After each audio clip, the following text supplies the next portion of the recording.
我哋又收到一啲好有趣嘅問題，可以同大家解答一下。Wesley 就問啦，通常咧啲人咧係會學完鋼琴再學其他樂器嘅，咁係咪會容易上手啲咧？我自己個人覺得係嘅，冇錯。學鋼琴先咧係容易啲學其他樂器嘅，但係咧呢個咧可能係我以前教琴同埋係我細個嘅時候嘅諗法啦。不過咧而家科技發達咧，有好多人係學唔係鋼琴嘅樂器。但係佢可以容易啲咧，可以播到啲歌出嚟幫佢伴奏，咁係容易上手啲嘅。但係學鋼琴當然有個好處啦，例如你真係可能會兩個手嘅協調啊，仲要加埋耳仔啊，同埋有眼睛去睇譜啊。我覺得學鋼琴係一個全面嘅一個嘅訓練嚟嘅。咁而學其他嘅樂器咧，因為大部分都係得一行線，一係就高音，一係就低音。咁嘅話咧，可能係個專注都會容易。仲有一樣嘢要考慮嘅話咧，就係你屋企嗰個嘅狀況啦。有一啲人係可能屋企擺唔到個鋼琴嘅，咁所以可以選擇一啲係單行嘅樂器，真係可能係小提琴啊、長笛啊咁就唔需要用好多嘅地方啦。下一條問題係 KM Mock 問啊，我唔識音樂㗎，但係我點樣去支持同埋去幫助小朋友去練習呢？嗱，我覺得咧，你係唔可以幫小朋友去練習嘅，但係你可以去支持小朋友練習嘅。而我諗呢個問題應該有好多家長都係問同一個問題啦。如果你想支持小朋友練習咧，其實好簡單嘅咋，你就係做佢觀眾咯。可以坐喺佢側邊啦，聽下佢練琴啦，得閒拍下手啦，鼓勵一下佢啦。但係咧當中咧就千祈唔好咧加把口咧，又話佢呢度彈得唔好啊，嗰度彈得唔啱啊，千祈冇呢樣嘢。最緊要咧就係用一個觀眾嘅角色去陪小朋友練琴，咁就係最好啦。下一位咧係 Candy 嘅問題啦。咁佢話佢屋企咧有一個8歲嘅小朋友，就有學呢個牧童笛，同埋喺 iPad 嗰度玩電子琴。咁就以為佢好有興趣，所以就幫佢報咗呢個興趣班。不過而家咧就扭計唔肯上堂，咁啊問咧點樣可以咧鼓勵佢，同埋好好發揮佢嘅興趣，可以令到佢再進一步學習。咁我覺得咧，可能 Candy 你要諗下點解小朋友唔願意上堂，要知道個原因點解先。咁另外就係其實佢而家喺度玩緊牧童笛，同埋又玩緊呢個嘅電子琴，我覺得都幾好啊。起碼佢都 keep 住音樂係一個興趣先。有陣時你可以試下叫佢吹下牧童笛嘅音樂，然後叫佢喺電子琴嗰度彈翻出嚟，咁兩樣嘢咪可以配合到啦。另外咧 Candy 你可以試下同佢一齊去學。如果同佢一齊學嘅話，你咪會知道原來學呢一樣嘅樂器原來都幾難嘅喎。或者佢學完呢一個樂器，叫佢講翻俾你聽，佢今日學咗啲乜嘢啊？有啲咩難啊？有啲咩做到啊？我相信如果係家長係佔係其中一份子咧，可以一齊參與下呢件事嘅話咧，相信咧一定會咧幫到小朋友去發揮嘅。好多謝咁多位觀眾提出啲咁有趣嘅問題，可能喺節目裡面咧未必能夠一一解答。但係咧，希望下次有機會再分享下我對呢啲問題嘅睇法啊！到底學音樂可以去到幾盡呢？ Warren 啊，我想問下咧，你有冇試過練琴或者演出咧，係真係去到好盡咁樣？係咩情形咧？我諗我哋作為音樂人咧，每一次演出咧都真係俾盡110%。咁我最記得有一次真係好記得，嘅印象非常深刻嘅。係2012年12月12號啊，121212。點解我記得咧？嗰次係要去深圳咧，演出嘅，要去同深圳交響樂團，仲要彈2首 concerto 添。哇！一次過？係啊，一次過。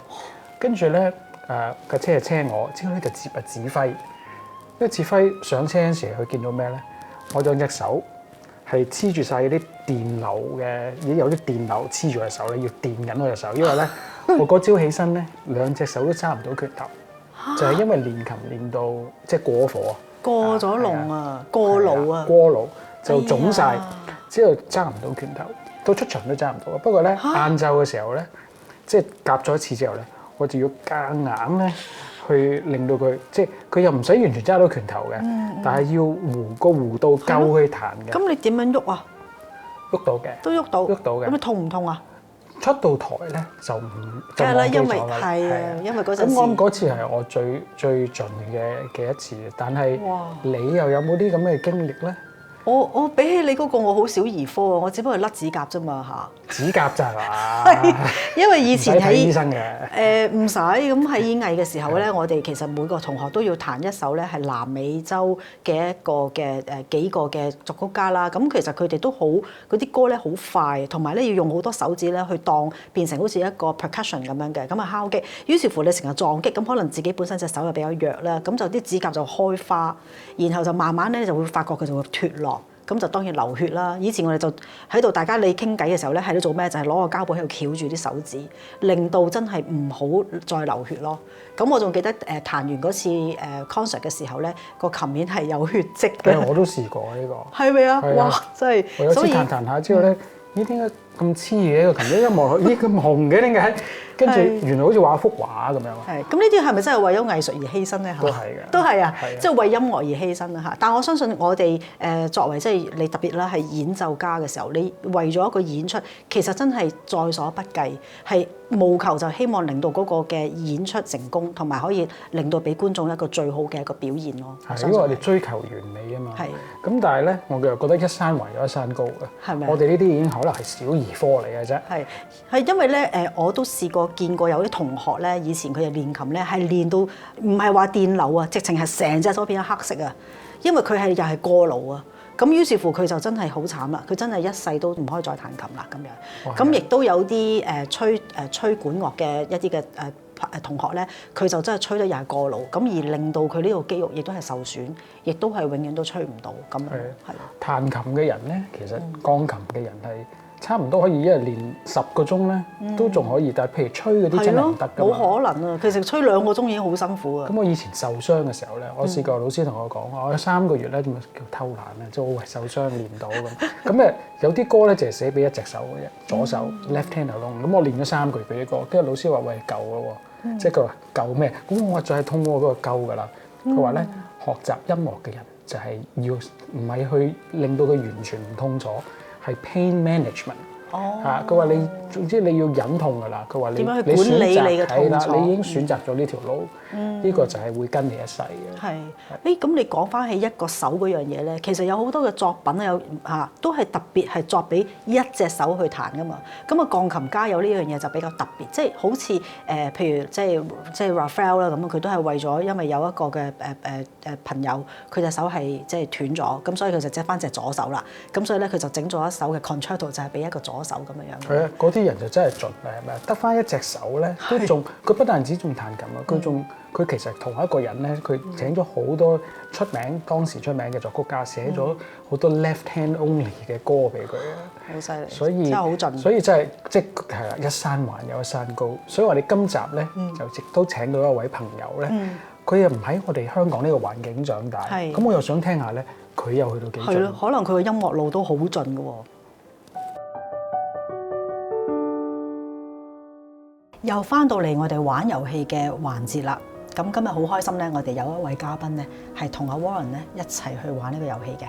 準備好未啊？你哋好啦，好。請喺呢一個嘅色板裏面咧揀一個顏色去代表你最喜歡嘅作曲家，同埋咧解釋一下點解。好，不如黃亮先。我揀紫色。我最中意嘅作曲家係 Paganini 啊，咁點解係紫色啊？可能同我第一次聽佢嘅作品嘅 CD 嘅嗰個色彩有關係。嗰個好細個嗰陣時，我記得嗰張 CD 嘅顏色係紫色嘅。可能你咧？我有少少選擇困難症。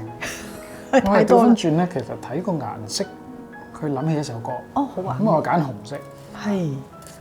估係咩咧？Beethoven。錯。係咩？係有一首樂曲咧，係唔止一個人寫嘅。誒？係咩？《黃河協奏曲》。哦。因為我覺得個背後嗰個故事咧，好打動到我。即係講由抗戰啊，即係中國抗戰啊，跟住文化大革命啊，所有嘅背景。我頭先一睇呢個色板咧，就突然間令我係諗到呢一首嘅樂曲嘅。好啊，咁啊第二條問題咯喎，我想問下咧，喺你哋咧演出之前嘅心情，到底你哋用乜嘢顏色去代表咧？搶白。哇！我係白色嘅。嚇？點解嘅？因為咧，我係會希望我出場之前咧，佢腦裡面係清晒所有嘅雜念啊！嚇，即係我真係會唔同人講嘢啦。就算咧我即係屋企人都會去聽呢場音樂會咧，我會話分開車嘅，即係我完全唔想講嘢。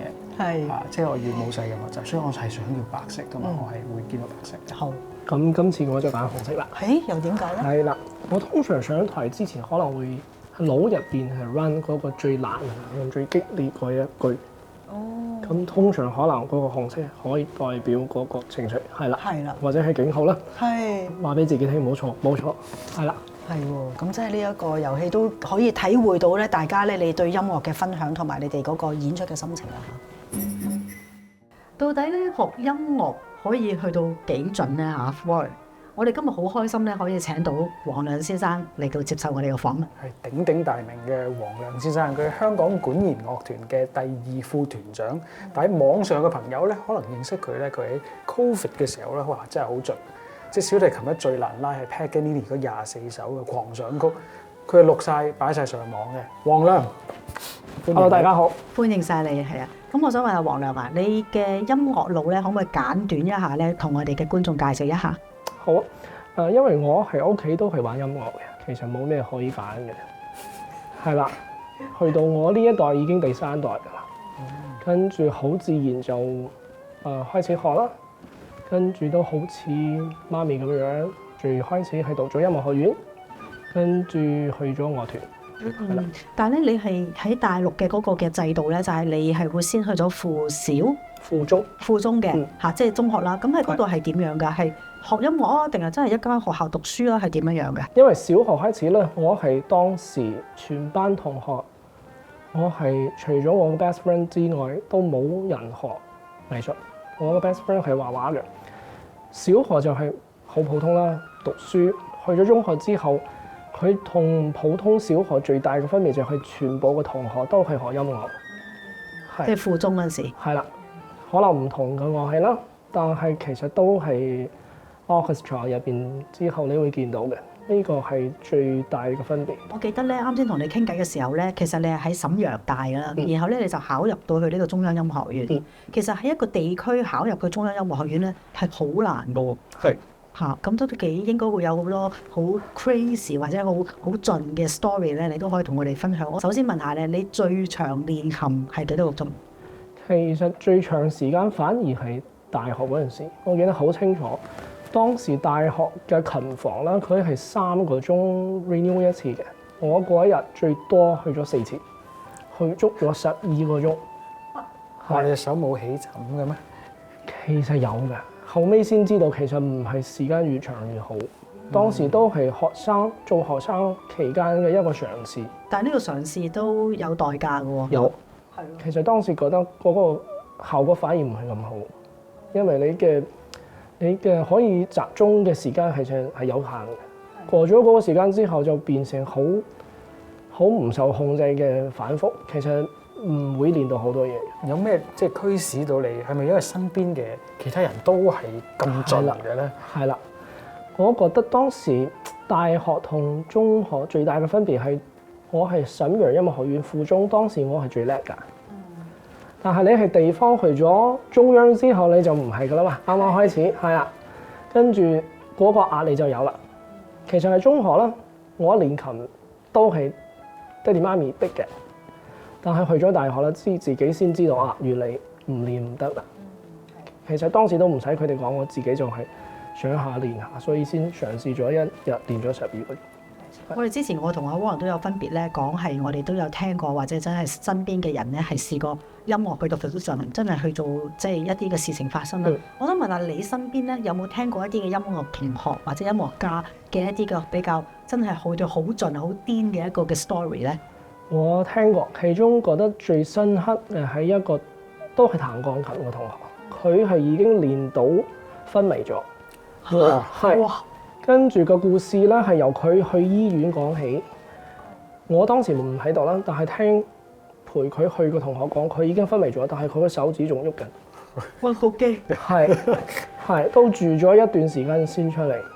咁其實呢個對於 mental health 係咪啊？係咯，佢住咩房啊？想知即係邊科㗎咧？係去咗邊間醫院啊？嚇！係因為我都有聽過，就係有啲嘅作曲嘅同學咧，以前咧我喺讀書嘅時候都係，咁佢就最終就去咗精神病院啦。咁我諗係咪學音樂要去到咁盡？走火入魔呢啲地方。